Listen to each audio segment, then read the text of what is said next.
Assalamualaikum warahmatullahi wabarakatuh. Apa kabar hari ini? Alhamdulillah luar biasa. Tetap semangat. Allahu Akbar. Ajaib. Yang terhormat Bapak Muhammad Irsyad, MPDI selaku dosen pengampu mata kuliah pengembangan kurikulum AUD dan teman-teman kelas BOP yang saya sayangi. Sebelumnya, perkenalkan nama saya Lailatul Makfiroh NIM 2419055 kelas BOP.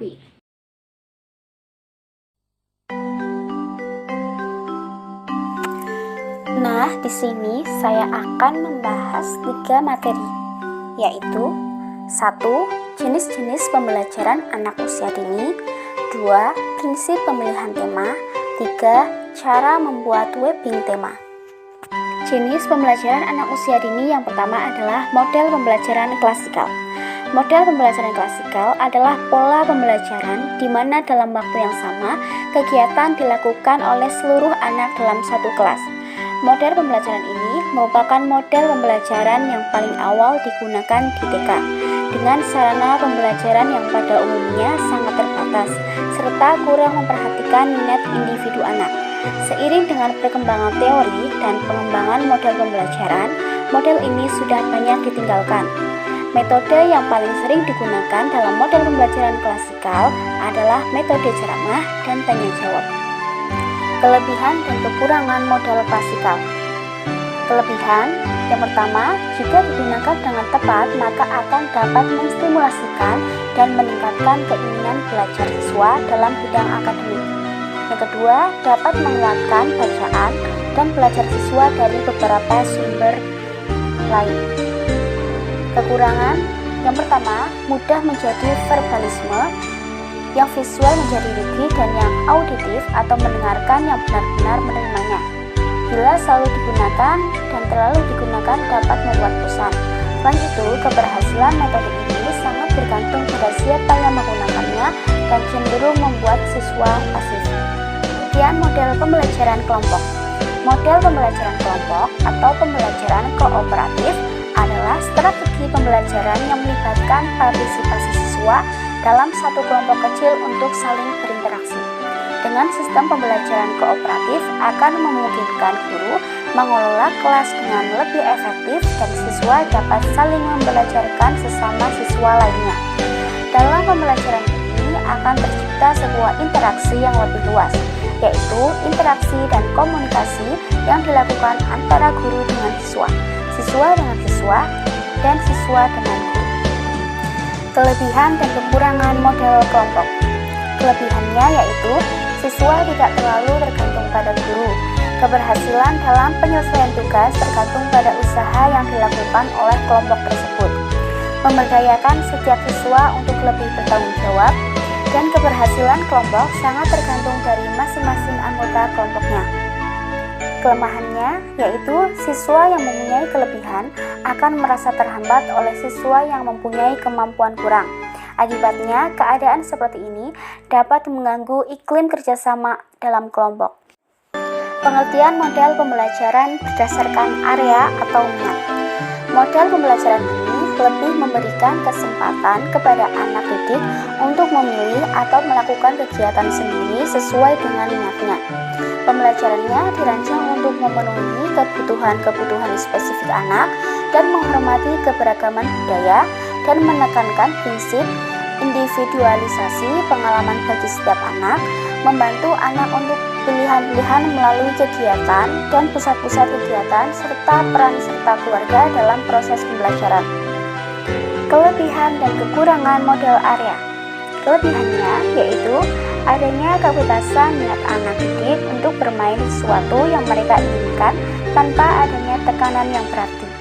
Hampir tidak ada batasan atau tekanan dalam pendekatan ini. Jika guru mampu memfasilitasi setiap permainan yang diminati anak didik, mereka akan memperoleh pengalaman belajar yang mendalam atas permainan yang dipilihnya tersebut. Selain itu, kekurangannya yaitu anak didik hanya memilih 1 atau 2 area permainan yang memang benar-benar menjadi minatnya. Sementara area permainan lain yang mungkin justru sangat penting tidak dipilihnya karena tidak diminati.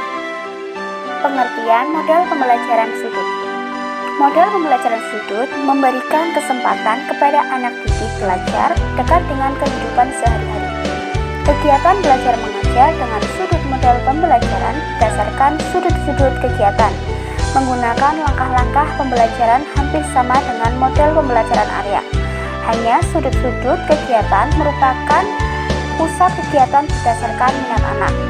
Alat-alat yang disediakan pada sudut-sudut kegiatan selayaknya lebih bervariasi dan sering diganti, disesuaikan dengan tema atau subtema yang dibahas. Model pembelajaran PCCT atau Beyond Center and Critical Time. Model pembelajaran PCCT adalah pendekatan pembelajaran yang dalam proses pembelajarannya dilakukan di dalam lingkaran dan sentra bermain. Lingkaran adalah saat di mana guru duduk bersama anak dengan posisi melingkar untuk memberikan pijakan sebelum dan sesudah bermain. Sentra bermain adalah zona atau area dengan seperangkat sebagai pijakan lingkungan yang diperlukan untuk mengembangkan seluruh potensi dasar anak didik dalam berbagai aspek perkembangan secara imbang dan serba seimbang. Sentra yang dibuka setiap harinya disesuaikan dengan jumlah kelompok di setiap RA. Sentra bermain terdiri dari sentra bahan alam dan desain, sentra balok, sentra seni, sentra bermain peran, sentra persiapan, sentra agama, dan sentra musik. Prinsip pemilihan tema. Yang pertama, kedekatan.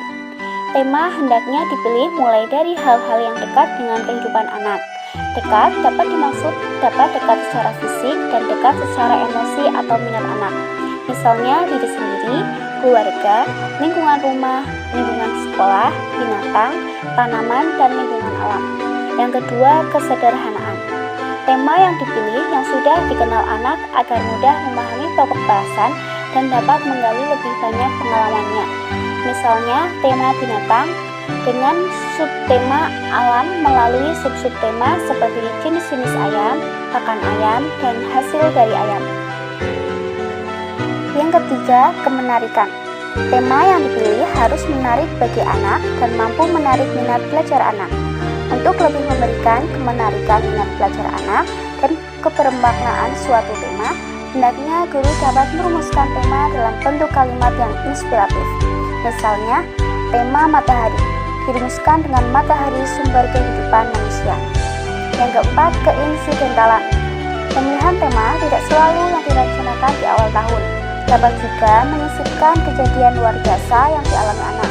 Misalnya, peristiwa banjir yang dialami anak dapat dijadikan tema insidental, menggantikan tema yang sudah direncanakan sebelumnya.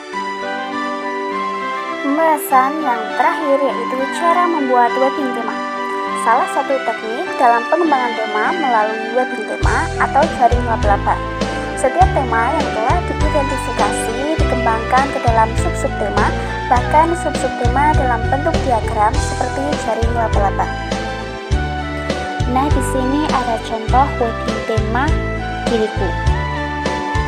Tema diriku bisa dibagi menjadi 4. Yang pertama, identitasku, yaitu bisa berupa nama diri sendiri, nama orang tua, nama keluarga. Yang kedua, kesukaanku, bisa kesukaan atau hobi, bisa menyanyi, menulis, atau membaca. Yang ketiga, tubuhku, yaitu bisa menjelaskan bagian-bagian tubuh anak tersebut. Yang keempat, cita-cita. Nah, cita-cita di sini bisa menyesuaikan cita-cita yang diinginkan oleh anak tersebut seperti koki, dokter, polisi, dan insinyur. Demikian pembahasan materi, jenis-jenis pembelajaran anak usia dini, prinsip pemilihan tema, cara membuat webbing tema. Semoga bisa bermanfaat untuk kita semua. Kurang lebihnya mohon maaf. Wassalamualaikum warahmatullahi wabarakatuh.